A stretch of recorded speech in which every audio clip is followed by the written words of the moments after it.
Comar es la Comisión Mexicana de Ayuda a Refugiados, es una instancia gubernamental encargada de llevar a la práctica la política de refugio del Gobierno de México respecto de extranjeros que llegan a México en busca de algún tipo de protección por parte del Gobierno mexicano. Es una instancia creada a partir de 1980 en el contexto de los refugiados guatemaltecos, se ha ido transformando, adaptando a las nuevas realidades y hoy en día es una instancia pues especializada de un gran contenido técnico que representa pues el espíritu humanitario y de asilo del Gobierno de México.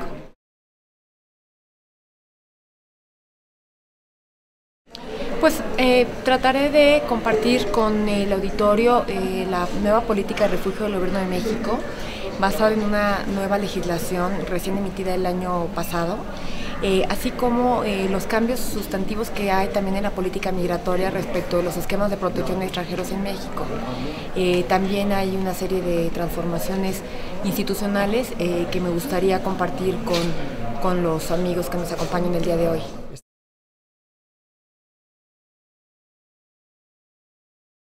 Pues yo felicito desde luego a la Embajada de México en Colombia y a la propia universidad por esta iniciativa. Me parece que es un esfuerzo de gran valor por acercar la cultura, el conocimiento, la actualidad de dos culturas que tienen mucho que aportarse recíprocamente y que enriquecerse. Me parece que es un extraordinario esfuerzo y ojalá pudiera seguir en el tiempo por mucho más cátedras.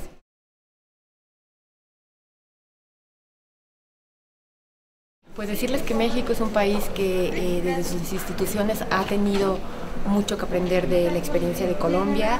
Nos beneficia mucho poder propiciar estos esquemas de información, de participación.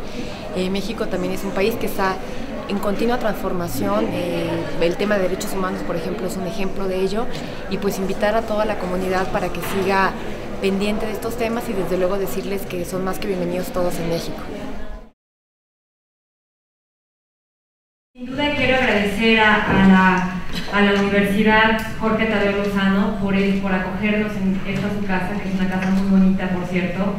Yo no tenía el honor de conocerla y es un lugar muy cálido que invita realmente a hacer un espacio de reflexión y de búsqueda del conocimiento.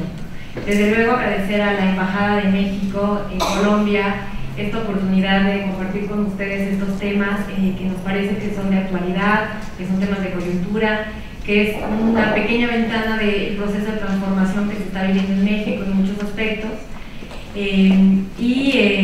Como lo decía el doctor Julián Manuel Osorio, a quien le agradezco muchísimo sus palabras de introducción y que sin lugar a dudas ya nos planteó algunas de las reflexiones sobre las cuales abordaremos el día de hoy.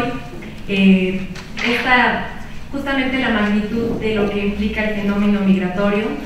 Quiero agradecerle también de inicio al docente Néstor Hugo Maldonado pues por poder hacer unos comentarios posteriores a la intervención que yo tendré. Saludar con agradecimiento por acompañarnos al doctor Francisco Javier Vázquez Gómez. Desde luego transmitirle un saludo y un agradecimiento a la señora rectora y muy particularmente esperando que el embajador Florencio Salazar se incorpore posteriormente con nosotros. Muchos de estos procesos que hoy veremos fueron impulsados por él desde posiciones previas que él tuvo y me parece que es muy alentador que finalmente estas de las iniciativas que él... bueno, ya el doctor Osorio hablaba del reto que es hablar del tema migratorio. Hablar del tema migratorio es en el mundo, sin lugar a dudas, hablar de un universo de factores que confluyen desde diversas perspectivas, desde diversas aristas, para crear un fenómeno complejísimo que tiene expresiones sociales, expresiones económicas, expresiones de todo tipo, no todas son positivas. Hay incluso actividades del crimen organizado que han crecido a la luz y se han enriquecido, como el tráfico de personas, que es una de las actividades más lucrativas del crimen organizado, lamentablemente cuya materia prima es justamente el traslado de las personas de un lugar a otro. Entonces todo esto nos da un dibujo de un fenómeno complejísimo. Como ya el doctor también señalaba en su presentación, Desde luego la globalización pues es causa y consecuencia de este movimiento de personas. Como ustedes saben, es un proceso que inició en el siglo XX, en la segunda mitad, se fue dando en diferentes medidas, sobre todo enfocado al comercio y apertura de bienes y servicios. Y me parece que en la mayoría de los casos el tema no se amplió al movimiento de personas. Notorias excepciones, ustedes como internacionalistas sabrán que hubo algunos acuerdos, por ejemplo en Europa, el acuerdo Schengen, que sí tenía que ver con el movimiento de personas al interior, sobre todo en esquemas de uniones aduaneras, en el que este punto sí estaba previsto, pero es la excepción. Generalmente la globalización en el tema de movimiento de personas se quedó un poco atrás desde el punto de vista de la regulación o del permiso, digamos, de que estos movimientos se dieron. Bueno, nada más para ponerle cifra a todo este fenómeno que yo señalo, según la Organización Internacional de las Migraciones, el estimado anual de migrantes internacionales a nivel mundial es de 214 millones de personas, que se mueven de un lugar a otro, cruzando fronteras internacionales. O sea, es un fenómeno de luego sin precedentes.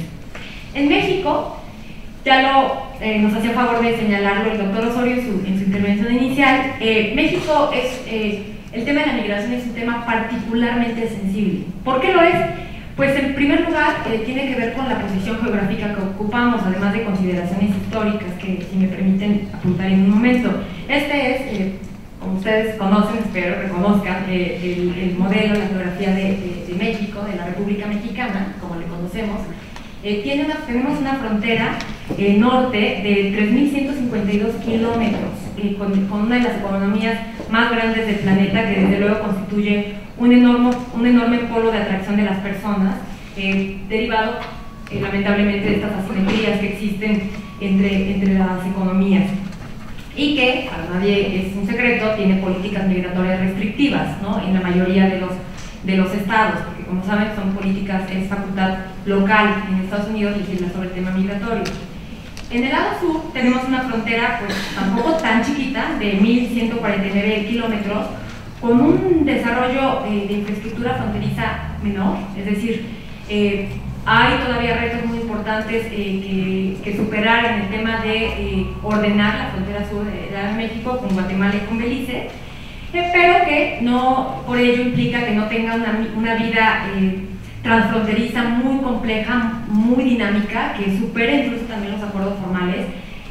Basta que uno se pare en el Suchate, que es el río que divide, que es frontera natural entre Chiapas y Guatemala, y ve uno como en llantas de tractor pasan mercancía de un lado a otro, pasan personas, y esto es un esquema diario, rutinario, que incluso familias viven de un lado y del otro, de la frontera, ¿no? Y el comercio se lleva a cabo de manera cotidiana. Ahora, como país de origen, como saben también nosotros tenemos una gran inmigración hacia Estados Unidos. Se calcula que hay cerca de 12 millones de personas que viven en Estados Unidos, mexicanos, que cruzan de manera irregular y se encuentran, y es justamente una diáspora mexicana importante que también forma parte del diseño de las políticas públicas del gobierno mexicano. Se han ido creando y adecuando instituciones, sobre todo a lo largo de este siglo, a partir del año 2000, con el gobierno del presidente Fox y del presidente Calderón. También se consolidaron estas instituciones dedicadas a la atención de los connacionales en el exterior. Ya existían, pero se les dio todavía un robustecimiento a su participación y mecanismos especiales para poder tomar en cuenta sus opiniones y poder diseñar políticas públicas encaminadas específicamente a atender sus necesidades. Y como país de tránsito, que es uno de los mayores retos también, porque efectivamente a partir de esta posición geográfica en la que muchas personas viajan hacia el norte atraídas por oportunidades económicas, México es un país por el cual transitan muchas de estas personas. El 80, bueno, es cerca del 95% de estas personas que atraviesan nada más el territorio mexicano son de origen centroamericano. No por ello quedan fuera un número importante que cada vez es mayor de llamados extracontinentales, es decir, de personas, sobre todo del continente africano, que usan rutas ya muy identificadas, que vienen incluso desde Sudamérica en algunos casos, países que no necesariamente les establecen el requisito de la visa y suben, atraviesan todo el continente y atraviesan por territorio mexicano.